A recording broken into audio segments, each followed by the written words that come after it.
Selamat malam semuanya. Hari ini di pertemuan ke-6 dalam mata kuliah Bahasa Indonesia, kita akan berdiskusi atau lebih tepatnya menyampaikan informasi tentang karya tulis ilmiah. Ya, kemarin kan kita sudah mempelajari tentang proposal penelitian. Nah, sekarang kita akan mempelajari tentang karya tulis ilmiah. Pasti kalau tulis ilmiah, kenapa sih kita sebagai mahasiswa harus membuat karya tulis ilmiah? Apa sih tujuannya? Kenapa sih harus dilakukan?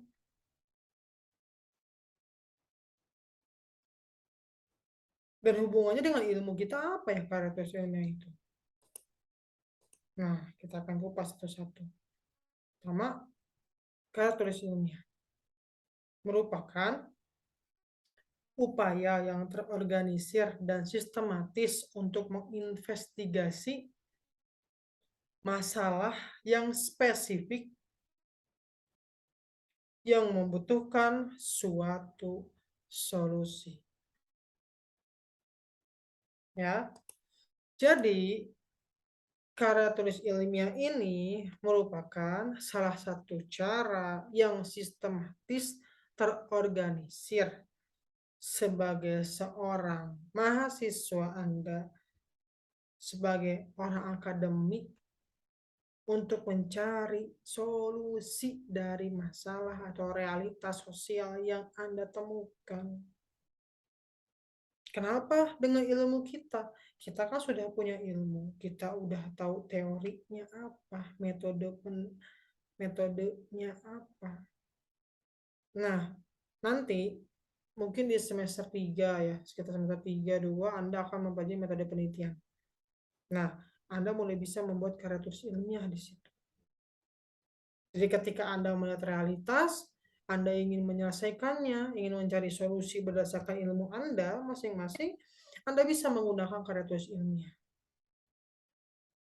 Untuk mencari solusi, Anda gunakan teori yang sesuai dengan realitas tersebut, paradigma yang sesuai dengan realitas tersebut, metode yang sesuai dengan realitas tersebut. Nanti Anda mencari fakta, mencari data, menghitung datanya, mengolah datanya. Akhirnya muncullah nanti saran, solusi yang Anda dapatkan, yang nanti akan Anda berikan untuk dunia sosial, untuk lingkungan Anda. Jadi Anda dan ilmu Anda dapat bermanfaat. Dan salah satu cara yang paling gampang dan paling mudah serta bisa Anda lakukan terus-menerus sebagai sivitas akademika adalah karya tulis ilmiah. Meskipun nanti Anda sudah lulus dari sini, dari INABA ini, Anda akan tetap bisa melakukan atau menulis karya tulis ilmiah menggunakan keilmuan yang telah Anda pelajari untuk mendapatkan solusi dari realitas yang ada dan Anda temukan. Kenapa menggunakan karya tulis ilmiah lebih mudah mencari solusi? Karena sebagai bagian dari bidang akademik yang tadi dikatakan sistematis. Artinya sistematikanya sudah ada. Jika Anda ingin mengupas sebuah realitas, mencari solusi, sudah ada pisau-pisaunya untuk membantu Anda. Senjata-senjata Anda sudah lengkap di situ. Ada teori, ada konsep, ada metode, ada paradigma. Kemudian rumus-rumusnya sudah ditentukan, sudah ada. Ya, aliran-aliran dari berbagai macam teori Anda pun sudah ada buku-bukunya. Jadi sistematika dan logis jelas. Perangkat-perangkat yang nanti Anda gunakan sudah jelas apa. Jadi akan mempermudah Anda mencari solusi dari realitas atau masalah yang Anda temukan. Dan harus seperti itu. Karena sebagai mahasiswa, kami sebagai dosen mengharapkan Anda dapat menjadi atau memberikan solusi bagi dunia sosial Anda. Agar ilmu yang diajarkan, agar ilmu yang Anda dapatkan, itu dapat bermanfaat. Bukan hanya bagi Anda secara pribadi, bukan hanya untuk membuat tugas misalnya, bukan hanya untuk diri Anda pribadi, tapi bisa bermanfaat bagi lingkungan Anda, bagi keluarga Anda, bagi dunia sosial. Bahkan lebih jauh lagi dapat bermanfaat bagi keilmuan Anda masing-masing. Jadi keilmuan Anda bisa terus berkembang dan sesuai dengan perkembangan zaman saat ini karena Anda terus melakukan penelitian dengan membuat karya ilmiah sehingga Anda ikut menyumbang perkembangan dalam keilmuan Anda. Anda dapat menyumbang penemuan-penemuan Anda berdasarkan bidang kajian ilmu Anda masing-masing. Kebaharuan-kebaharuan Anda yang Anda temukan dan Anda sumbangkan demi bidang kajian ilmu Anda masing-masing. Sesuatu yang bermanfaat bagi orang lain. Nanti Anda mungkin bisa membuat buku dari karya ilmiah tersebut. Ya, Anda bisa menginspirasi banyak orang, memotivasi banyak orang. Oh, ternyata dengan keilmuan yang kita miliki, kita bisa memberikan solusi dengan membuat karya ilmiah. Dan karya ilmiah ini merupakan salah satu pintu untuk Anda menemukan solusi sosial dari masalah sosial yang ada dengan lebih mudah dibandingkan Anda bengong-bengong tanpa melakukan apa-apa. Ya,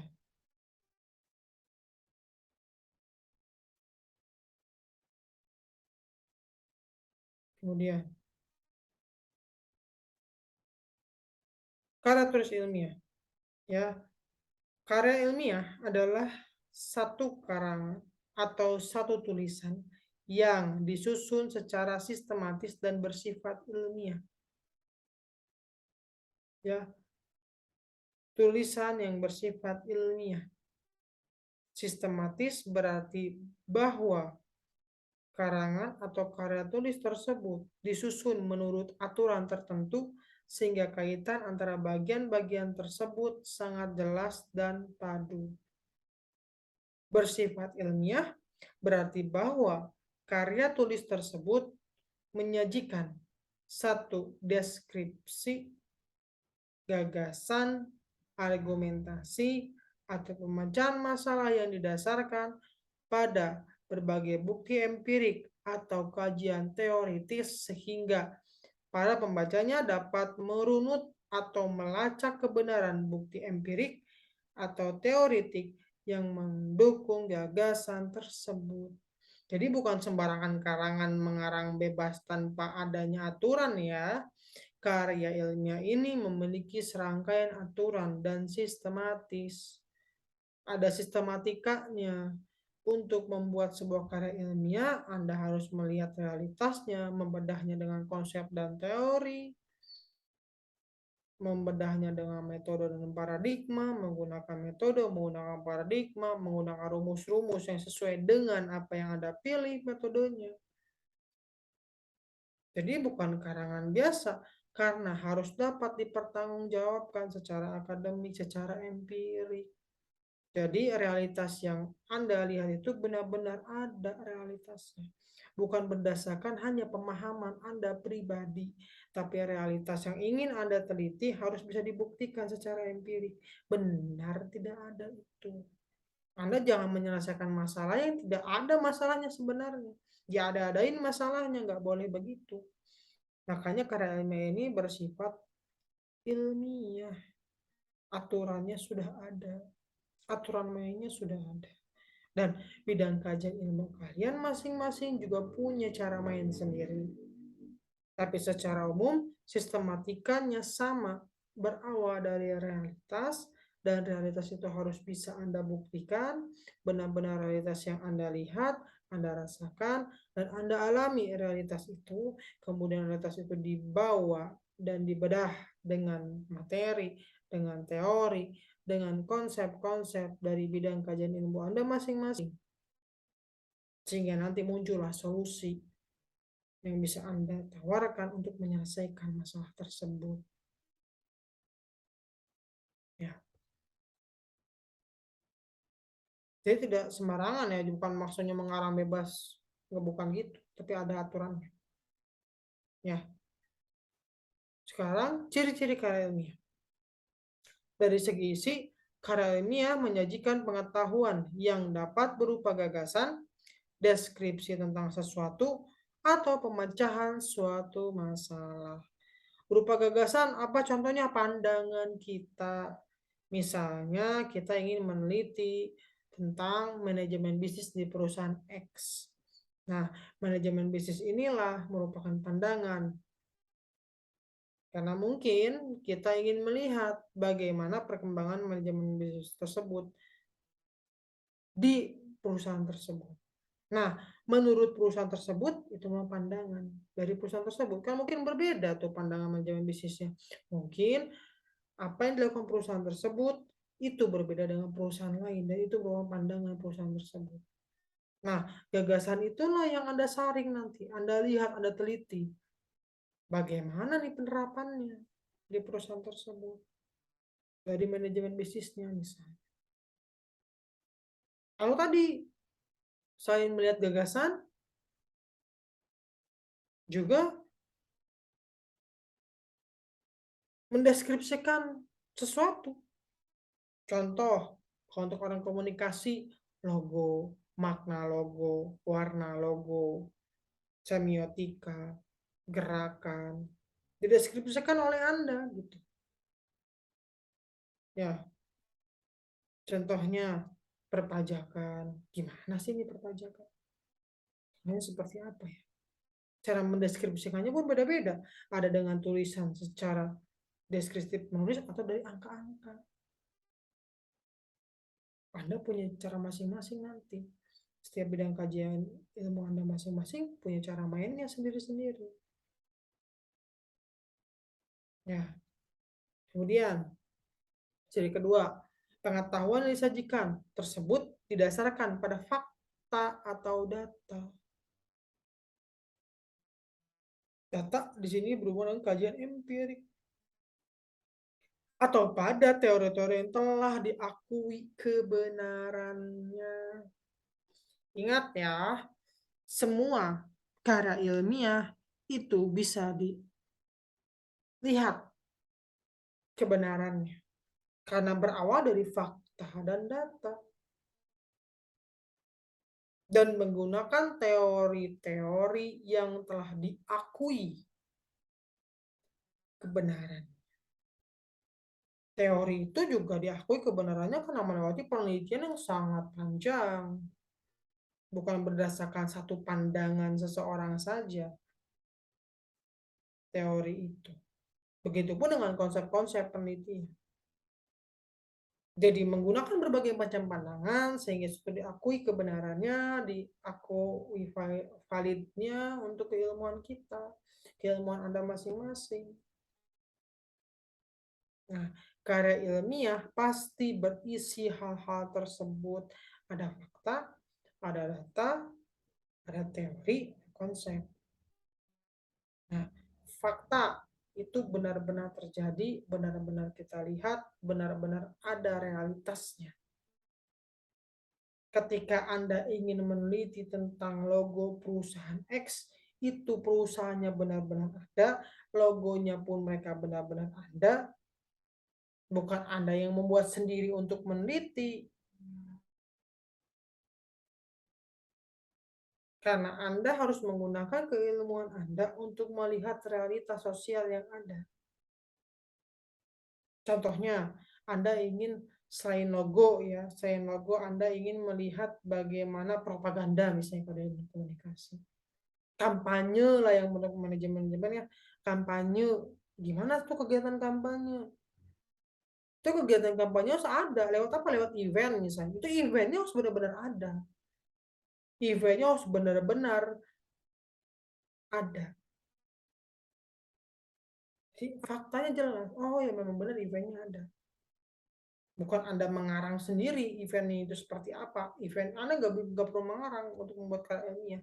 Anda hanya melihat apa yang benar-benar terlihat, faktanya seperti apa, realitasnya seperti apa sebagai seorang peneliti Anda. Kemudian data. Data ini ada banyak nih, ada data dokumentasi, ada data wawancara, ada data deskriptif, ada literatur, banyak data yang mendukung untuk Anda membuktikan fakta yang Anda miliki, yang Anda lihat, dan yang Anda ingin teliti. Contohnya begini, Anda ingin meneliti kampanye, Anda pasti menggunakan data-data untuk mendukung atau melihat, membongkar fakta, membongkar realitas dari kampanye tersebut. Menggunakan apa? Menggunakan buku tersebut, studi literatur datanya. Anda menggunakan buku-buku kampanye. Bagaimana sih manajemen kampanye yang sesuai dengan teori yang ada, dengan konsep yang ada, dengan perkembangan yang ada. Itu kan gunakan tuh Anda, petakan sama Anda. Oke, saya menggunakan pandangan ini menggunakan pandangan ini untuk melihat realitas itu. Sehingga Anda bisa membedah realitas itu. Karena realitas itu harus dibedah ya. Anda pengen melihat kampanye, ya di kampanye itu kan banyak banget kampanye itu, kegiatannya. Nah, dari mana yang Anda ingin lihat? Menggunakan apa? Menggunakan studi literatur contohnya. Atau saya menggunakan cara lain, bukan hanya studi literatur, tapi apa lagi? Lebih valid lagi dengan apa? Wawancara. Anda bisa mewawancara tuh orang yang pelaksananya siapa, panitianya Anda mewawancara. Semakin tinggi tingkatan panitia, maka validitasnya akan semakin tinggi juga. Misalnya Anda bisa mewawancarai ketua kampanyenya, ketua lapangan kampanyenya nih. Wah, itu lebih bagus lagi. Itu juga sama, data. Nah, data-data ini Anda kumpulkan wawancara, studi literatur, atau misalnya nih, evaluasi, bisa evaluasi keuangan, bisa bentuk evaluasi pribadi dari kampanye-kampanye yang telah dilakukan oleh mereka. Mungkin mereka kampanye yang ini ada teliti ini adalah kampanye keberapa dari beberapa kampanye yang telah mereka lakukan. Anda bisa menggunakan evaluasi-evaluasi yang mereka lakukan sebagai data juga. Nah, data-data ini nanti Anda olah. Anda olah menggunakan apa? Menggunakan teori-teori serta konsep yang ada di bidang kajian ilmu Anda masing-masing. Begitu. Jadi, Anda pertama temukan dulu realitasnya. Bedah dulu realitasnya apa. Dengan menggunakan apa? Dengan menggunakan data. Jadi sebenarnya Anda itu sebelum membuat karya ilmiah, Anda harus membedah realitas Anda dengan data, dengan fakta. Data, fakta itu ditemukan, Anda lihat, Anda bedah dengan menggunakan data. Datanya apa?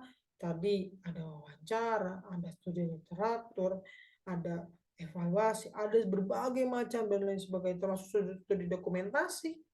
Dokumentasi apa? Misalnya Anda ingin meneliti nih fotografi, bagaimana teknik foto, penggunaan teknik foto, penggunaan warna di foto tersebut. Berarti kan harus menggunakan fotonya.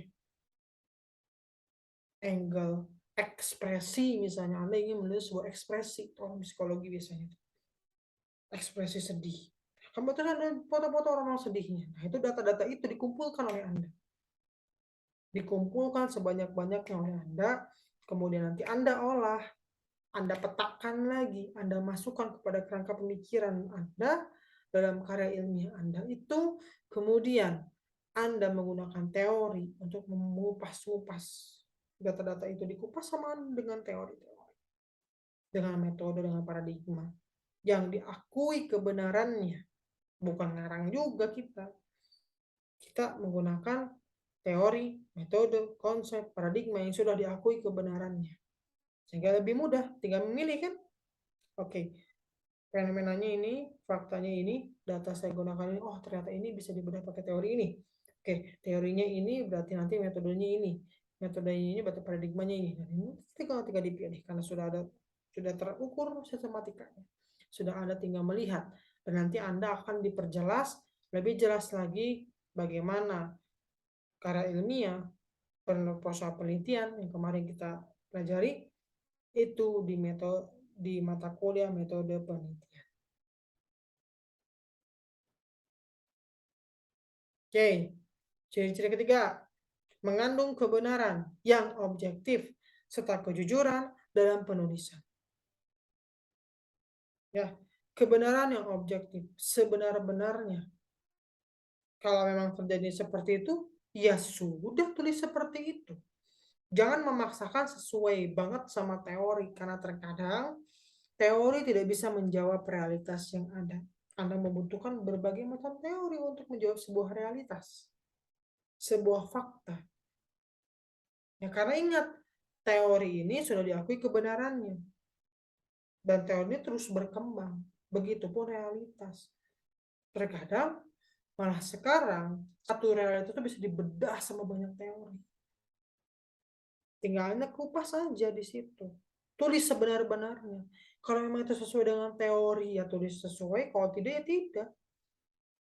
Jujur gitu. Karena dengan kejujuran Anda mengungkap fakta yang sebenarnya itu, bukan berdasarkan keinginan Anda ingin nulis seperti itu ya. Faktanya seperti itu. Ketika logonya warna merah, tulis warna merah.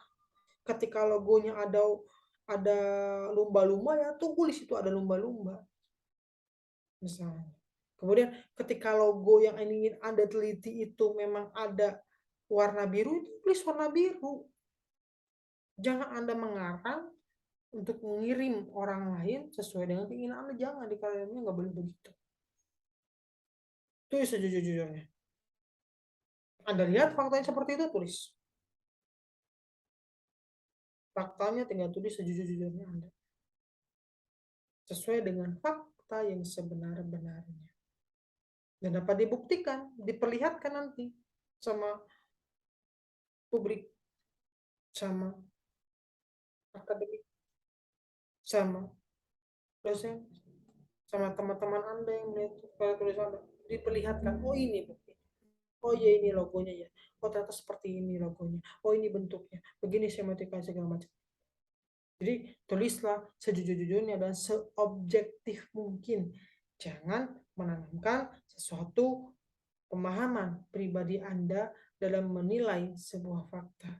Nilailah sebuah fakta benar sesuai dengan apa yang Anda lihat, bukan apa yang Anda inginkan. Ingat ya. Kemudian ciri-ciri yang keempat karyanya adalah bahasa yang digunakan adalah bahasa baku dan banyak menggunakan istilah teknis di samping istilah yang bersifat denotatif. Bahasanya bahasa baku ya. Biar apa? Biar orang memahami apa yang ingin Anda pikirkan, apa yang ingin Anda sampaikan.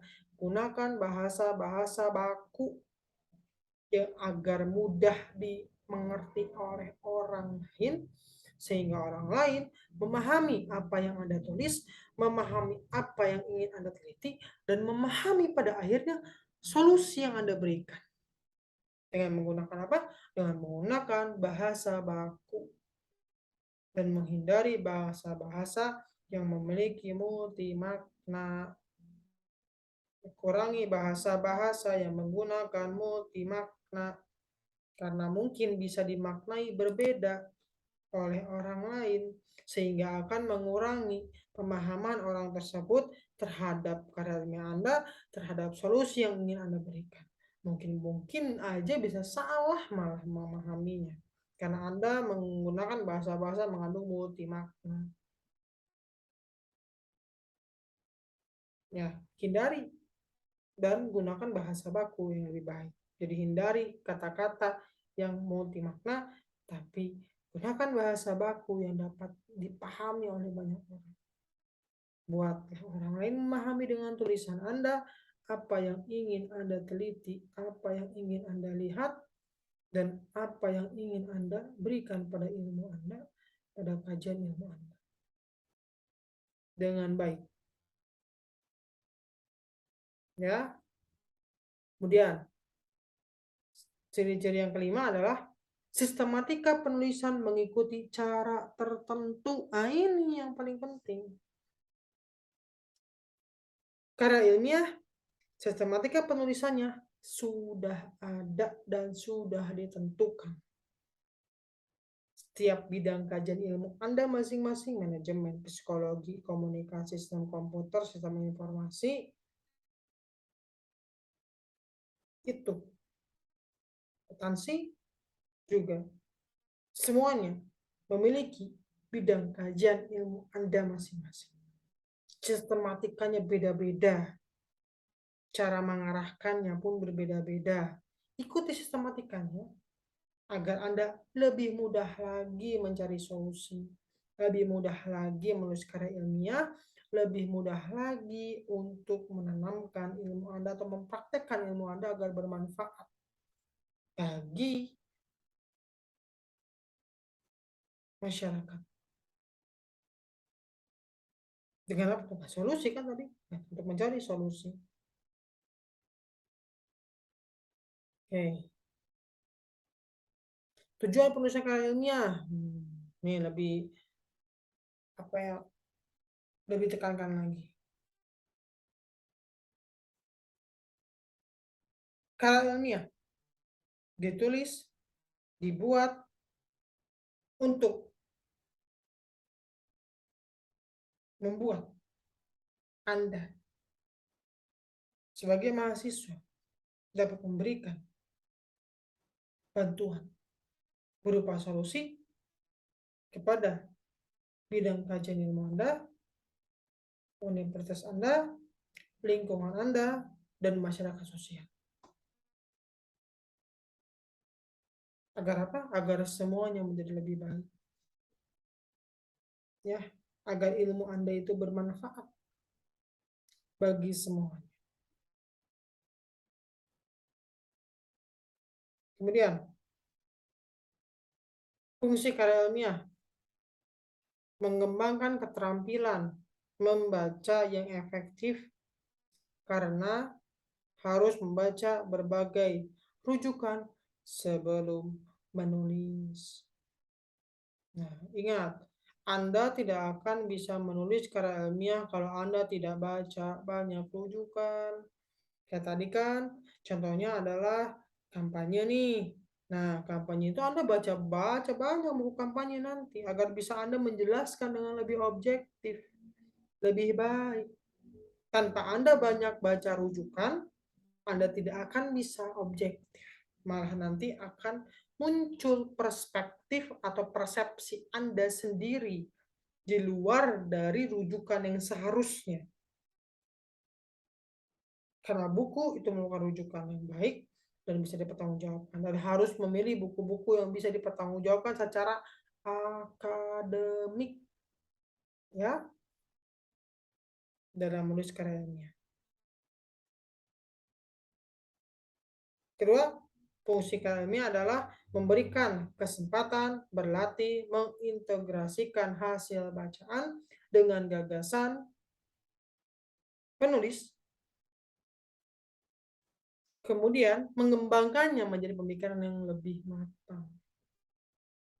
Ya, jadi sudut pandang Anda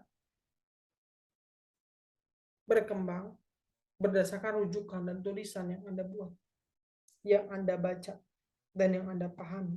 Sehingga tulisan Anda bukan berdasarkan pandangan pribadi Anda secara persepsi pribadi Anda, tapi berdasarkan pengolahan pemahaman Anda dari berbagai macam rujukan yang Anda baca, sehingga nanti itu menjadi sebuah solusi yang dapat dipertanggungjawabkan secara akademik. Tiga, fungsi karya ilmiah adalah mengakrabkan penulis dengan kegiatan perpustakaan seperti menggunakan katalog dalam mencari buku yang diperlukan. Penulis harus banyak baca buku. Jangan hanya lihat di Google, tapi Anda harus menghargai penulisan buku, perpustakaan, dan buku-buku di perpustakaan itu bisa dipertanggungjawabkan kebenarannya. Ya, hampir tidak ada sih di perpustakaan itu buku-buku yang sembarangan yang tidak bisa dipertanggungjawabkan kebenaran dari buku itu. Mungkin banyak buku yang berdasarkan persepsi di luar persepsi akademik ya. Kalau memang Anda ingin menulis karya ilmiah yang akademik, gunakan buku-buku akademik yang bisa dipertanggungjawabkan secara akademik, kebenarannya, rujukannya, bukunya, dan perpustakaannya. Kayak seringlah ke perpustakaan, baca buku. Karena kenapa? Buku itu sistematik. Ya, buku itu sistematis. Semua buku pasti sistematis. Jika mengajarkan sesuatu, pasti dia akan memulai dari hal yang sederhana, kemudian tingkat lagi, tingkat lagi, tingkat lagi. Jadi Anda bisa benar-benar memahami dari A sampai Z tentang sesuatu. Jadi lebih mudah lagi Anda dengan membaca buku rujukan yang sesuai dan bisa dipertanggungjawabkan secara akademik. Kemudian, karakteristik karya ilmiah. Ya, yang pertama adalah logis. Bisa masuk di akal manusia. Makanya, kelogisan ini bisa Anda dapatkan kalau Anda banyak baca rujukan. Sehingga nanti itu muncul sendiri kelogisan itu. Karena Anda sering membaca-baca banyak rujukan-rujukan akademik, buku-buku akademik, tentang apa yang Anda teliti, di karya ilmiah Anda, itu akan muncul sendiri kelogisan. Anda akan menyampaikan sesuai dengan rujukan yang Anda berikan. Jadi bukan persepsi Anda pribadi dan dapat diterima secara akademik. Dan bukan berdasarkan pemahaman Anda pribadi ya. Misalnya, kenapa ini bermasalah? Ya karena saya bermasalah. Oh, nggak bisa begitu. Itu nggak logis. Anda bisa menjelaskan secara logis nantinya. Dengan apa? Dengan rujukan-rujukan yang Anda baca. Ya, dengan berbagai bacaan Anda itu bisa menghasilkan kelogisan akademik yang Anda bisa tanggung jawabkan nanti secara akademik. Kemudian, karakteristik kedua adalah konseptual teoritis. Menggunakan konsep dan teori untuk mengupas dan menjawab serta memberikan solusi bagi bidang kajian yang mau Anda menggunakan karya ilmiah yang Anda buat. Kemudian, kritis dan analitis. Kritis, Anda bisa melihat, memberikan sanggahan, memberikan gagasan Anda untuk mengembangkan bidang akademik Anda, mencari solusi di masyarakat, dan membuat semua keilmuan Anda bisa dipertanggungjawabkan secara akademik dan bisa diterima oleh banyak orang. Ya, kemudian objektif, benar sebenar-benarnya. Kemudian karakteristik selanjutnya ada empiris dan sistematis. Oke. Selanjutnya adalah karya ilmiah itu ada banyak. Terutama dalam bidang kajian akademik ya. Contohnya apa aja?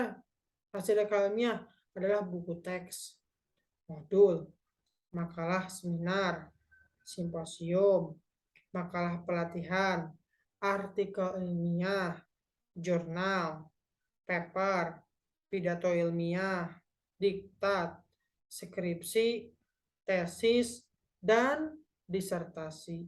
Semua hal itu merupakan karya ilmiah yang bisa dipertanggungjawabkan kebenarannya dan digunakan sesuai dengan kebutuhannya demi pentingnya akademik kita, demi kemajuan akademik kita sebagai seorang sivitas akademika, Anda dan saya. Kita semua berpedoman pada karya ilmiah yang berdasarkan fakta yang sesungguhnya, menggunakan teori dan bidang kajian ilmu kita masing-masing demi kepentingan kita, demi agar ilmu kita bermanfaat dan memberikan solusi dengan karya ilmiah yang kita buat. Ya, terima kasih telah mendengarkan. Semoga apa yang saya sampaikan ini dapat bermanfaat. Kurang lebihnya saya mohon maaf. Semua yang saya sampaikan di sini adalah contoh dari perkuliahan. Tidak ada maksud untuk menghina atau menjatuhkan kelompok tertentu atau individual tertentu. Saya tutup. Assalamualaikum warahmatullahi wabarakatuh.